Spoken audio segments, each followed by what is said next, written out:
He's kind of hard to see, but today, instead of Luna the cat, we have Louie the dog. Chapter 16. This is a long walk, Brent said. It's not that long, I argued. Yeah, but I should still be asleep, he said. Since we moved into Tent Town, Brent had been sleeping in every morning. Ashley and I would get up quietly and let him rest. The first morning I left Ashley sitting beside the tent and went to Sketches, with plans to meet them at noon. But the next 3 mornings she came with me. The first time, it was more that she had nothing else to do. But that morning, she wandered into the pottery studio. She made a vase that first day and proudly showed it to me. It was uneven at the top and tilted ever so slightly to one side, but she thought it was beautiful. She was right. She was also hooked, and I really liked having her come along. So, can somebody remind me why I'm not sleeping in this morning? Brent asked. You're coming with us so you can see Dana's painting, Ashley explained. No, that's not it, he said, shaking his head. You don't want to see my painting? I asked, feeling hurt. It's not that I don't want to see it. It's just that this isn't the reason I'm coming with you. I wouldn't walk halfway across town to see the Mona Lisa. There has to be another reason I promised I'd go. Is it because I told you how interesting it is at the center? I asked. It is interesting, Ashley agreed. That's not it either. Maybe I didn't really promise to come, he suggested. Yes, you did, Ashley exclaimed, and don't you even try to weasel your way out of it. I'm not weaseling my way out of anything. Quit complaining or we'll miss breakfast, I said. Breakfast, that's it. I'm coming because they're serving pancakes this morning. You two promised me a good breakfast and... He stopped walking. So why are they serving pancakes today? Brent asked. It's part of their outreach program, I said. And what exactly does that mean? It means that by serving pancakes, they can get people involved who wouldn't normally come to the center. That sounds like some sort of bribe. Don't think of it as a bribe, I said. Think of it as an incentive. Well, I'm willing to eat some of those incentives, then leave. What about my painting? Aren't you going to see it? And my work too? Ashley said. My pots? Did you say pot? Brent asked. Oh, har, Ashley answered. No, seriously, he said. You actually had me genuinely interested there for a few seconds. Ever since we started saving for the apartment, we haven't spent any money on anything except food and cigarettes. Brent had kept his word about that. Okay, I'll eat, see your painting, her pots, and then I'll leave. Do you think we can do some chalking today? If it doesn't start raining again, it should be dry enough by noon. It sounds like you're starting to like it, I said. I like earning money, he explained. Why don't you stick around us at the center until we go out, I suggested. He shook his head. I have to go back and put our blankets back inside the tent in case it does rain. It had rained hard the night before, and our bedding had got wet. This morning, we'd hung the blankets on the fence to dry out. I guess that would be smart, Ashley said. That was really some storm last night. Worst I ever saw, I agreed. Although, it might have just seemed that way because we were in a tent and not a house. The wind had been so strong that I thought we were going to be picked up and tossed into the air. It was incredible, Ashley said. Thunder and lightning and buckets of water. The rain had come down so hard that it had formed into little streams, and one of those streams had detoured into our tent. This morning, the guy 2 doors down explained to me what we have to do to stop that from happening again, Brent said. He told me we have to dig a little trench around the tent. He said he'd even lend us a shovel. I like him. He's a pretty good guy, Ashley said. Most of the people around us are okay, Brent agreed. We've been living in Tent Town for 10 days now. We were the only kids in the whole town. At first, it seemed pretty strange, and more than a little bit scary. A lot of the people there had what Brent called issues. But what else could you expect? People who lived in tents and shacks weren't exactly guaranteed to be problem-free. There was the usual stuff I'd seen from older people on the streets. Drug, alcohol, and inner demons that I couldn't see or hear. Lots of people held conversations with themselves, and we figured out pretty quickly who we should avoid. Crazy people could get real crazy real fast when they thought you'd done something wrong.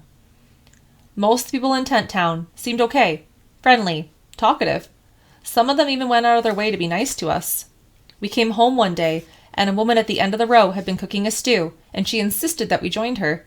She said I reminded her of her daughter, and that was one of the things that I really hadn't even thought about until then. These people hadn't always lived there. Some had families that they'd left behind, homes, jobs, hopes, and dreams. Nobody ever grew up thinking or hoping that tent town was where their life was going to lead. They were homeless people, but they were still people. Maybe that made it seem even sadder. I really wanted us to get an apartment, but in the meantime, I felt pretty safe in tent town. Once we went to sleep, I knew that nobody could get in. That locked gate was as good as the locked door of any house I'd ever lived in. Maybe better. I also knew our tent would be there when we got home, and our stuff would be left undisturbed. Just about the only thing we didn't leave in the tent was our money. We now had close to $800. The more money we had, the happier I should have been. Instead, I just got more anxious about somebody trying to take it away from us. There was no telling when those jerks from the alley, or other jerks who were different but just the same, might show up on the streets. We were safe at night, but during the day, out on the streets, it was different. Brent had 7 $100 bills taped to the bottom of his feet, 3 on the bottom of one foot and 4 on the other. The rest of the money, in 5s and 10s, loose and change, was all crammed into his pockets. He said our best defense was that nobody would expect him to be carrying more than $100. Even if they roughed him up, they'd quit looking after finding the money in his pockets, figuring they found all they were going to find. Brent stopped walking. "Do you smell it?" "Smell what?" I asked, before my nose gave me the answer. I could smell the pancakes, too. Right in front of Sketches, there were 2 long tables set up on the sidewalk with platters of pancakes and jugs of syrup. All the seats at both tables were taken, and people were shoveling down their breakfast as fast as they could. "There, somebody's leaving," Brent called out as 2 people got up. He plopped down on one of the chairs. "You take the second seat," I said to Ashley. "I'm going to go inside and say hello." I started away, stopped, then turned around. Brent had already grabbed a plate and was piling pancakes on top. "Brent," I called out, and he looked up. "You have to promise to come in after you've finished eating." He smiled. "I'll come in, but I might not be finished for a long, long time." He reached over and grabbed one of the jugs of syrup and started to pour it onto his pancakes. I pulled the front door open just as Robert was coming out, carrying a platter piled high with more pancakes. "Perfect timing," he said as he walked through. "So where are your friends? Did they both come with you?" "They did. That's Brent out there at the table sitting beside Ashley." He knew Ashley from her visits to the center. "I'll make sure to go over and say hello." "Could you make sure he doesn't run away before he comes in to see my painting?" "I'll talk to him. And that reminds me, Becca wants to talk to you." "She does?" "Yeah, she's inside making pancakes." I stood there, wondering what she wanted to talk to me about. I'd finally finished the painting, and I knew she must have seen it. Did she like what I'd done? Or did she think I'd ruined it? And really, what did it matter? What was painted couldn't be unpainted, and even if she didn't like it, who was she to tell me it was good? I sighed. Who was she? She was a talented artist whose work I admired and respected. I walked through the studio. Partially finished paintings filled the easels. Some were good, some were okay, some were really bad. Some were bad, really bad. No matter what they looked like, I knew that Nikki would have given her usual encouragement to the painter. Becca wasn't like that. If she didn't like it, she didn't lie. I'd always thought that was good. Now, I wasn't so sure. The finished works were hanging on the walls. Mine was hanging right by the... Why wasn't it there? Where was it? I hurried into the kitchen. Maybe Becca knew. She and Nikki were standing over a long, flat griddle, like the one we had at home, only a lot bigger. When I was small, my father and I would get up early and make pancakes together. He'd heat up the griddle, and we'd stir up the batter together. Then we'd search the fridge and cupboards for the strangest things we could find. Forget blueberries or chocolate chips. We'd make pancakes with peanuts, pineapple, pepperoni, and pistachios. The perfect P foods. Or bacon, bananas, and broccoli. The B list. And dozens of other combinations. Some were good. Some were great. Others were just plain awful. I wondered, would he make pancakes with his new daughter when she got older? I hoped he would. None of what happened was her fault. Becca looked up from the griddle. Dana, good to see you. Have you eaten? Not yet. Me neither. Tell you what, let me finish off this batch and I'll get somebody else to take over for a while. I think I can hold down the fort by myself, Nikki said. Thank you. Dana, let's go and talk about your painting before we eat. Yeah, about my painting. Where is it? I asked. It's in a closet in Nikki's office, she said. Come on. A closet? Why was it in a closet? Was it so bad that it needed to be hidden away? That made no sense. Even if I had ruined it, the painting would still be on display somewhere. Nikki liked everything. I've got to tell you, Becca said, I was a little worried when I asked you to put more into your painting. You looked so confused, like you didn't have a clue what I meant. I didn't, I admitted. Becca opened up the closet and took out my painting, propping it up on the desk. But what you did to it, she said, shaking her head slowly, it's just amazing. You mean you like it? I asked. I've been expecting the worst, not this. Like it? I love it. It's an incredible piece of art. Moving, well executed, vibrant, and troubling. What do you mean, troubling? You know how you felt you had to look away from that painting I was working on, the picture of the alley, because it was disturbing? Of course. I closed my eyes. I could still see it clearly. This is the same, and that's why I put it away in the closet. Because you didn't want to disturb anybody? I asked. She laughed. The hardest job is to disturb people. No. I put it away because I think it's valuable. If you'll allow it, I'd like it to be displayed in my next show. You want one of my paintings in your show? I gasped. I do. I sold 5 paintings by other new artists at my last show. I think your painting could be sold. No guarantees. And I certainly can't tell you what price it will get. But it could be sold, I'm sure. If you'll allow it. Will you? Of course I will. No question. Great. The show is scheduled for September. September? That's so far away. It is. But who knows? By then you might have another painting or 2 ready to go with this one. Maybe. It's an amazing painting, Becca said. I looked at it. The foreground, the 2 sisters, it's wonderfully executed. But it's the background, that dark, emotional undercurrent. These strong, dark strokes reach around the edges. I'm glad you like it, I said. I was so happy. This is like a dream come true. It's just that it's so ominous, so dangerous. It's like there is something evil, and that evil is threatening to... I'm really hungry, I blurted out. Do you think we could eat and talk about it later? Sure, Becca said, agreeing with me, but looking confused. Why don't you put it back in the closet for safekeeping, and I'll go out and get us a couple of seats and some pancakes. Thanks, I said. I'll be there in a minute. Becca left the room, leaving me alone with the painting. I took a deep breath and took another look at it. It was painted with my guts and my emotions. It was disturbing, even to me. Maybe especially to me. I didn't want to look at it, but I could sell it. Let it disturb somebody else. Have you seen Brent? I asked Ashley. Not for a while. He went inside to have a look at your picture. Well, he's not going to be able to see it without me. It's hidden. You hid it? It wasn't my idea. Becca said I needed to put it away because it's valuable. I paused. I was going to tell you and Brent together, but I can't wait. Besides, if he's taken off, he doesn't even deserve to hear. Hear what? Ashley pleaded. Becca wants to put my painting in one of her shows. She thinks that someone will buy it. That's fantastic, Ashley said. She gave me a big hug. Did she say how much money she thinks it's worth? She didn't say, I admitted, but a lot, I think. Maybe the rest of what we need to get an apartment? I don't know about that, I said, and the show won't be until September. We'd better not count on it.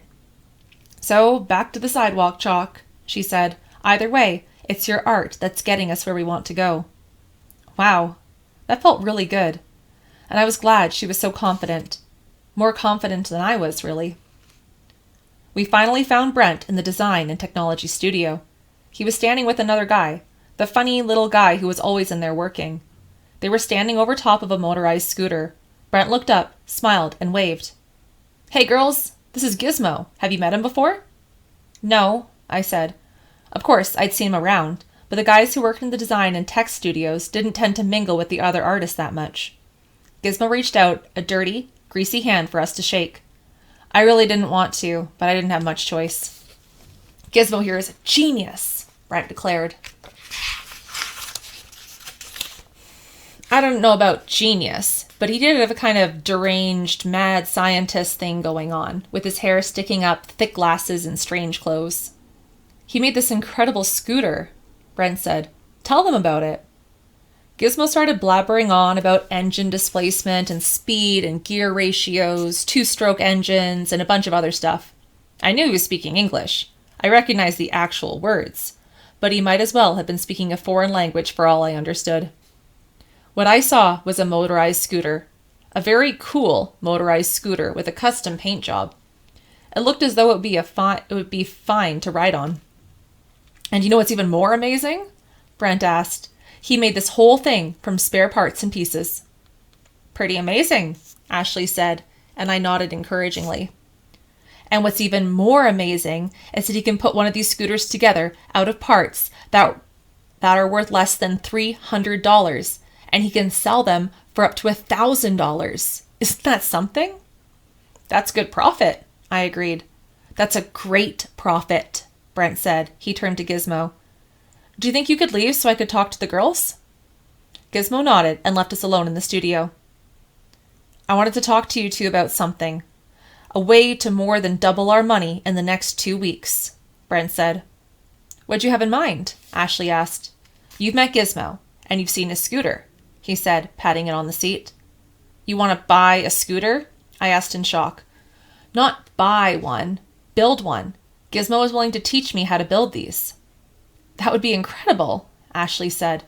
It would be incredible. It's just that I'd have to use some of the money to buy parts. Some of our money? Ashley asked. Yeah, a couple of $100. That much is mine anyways, right?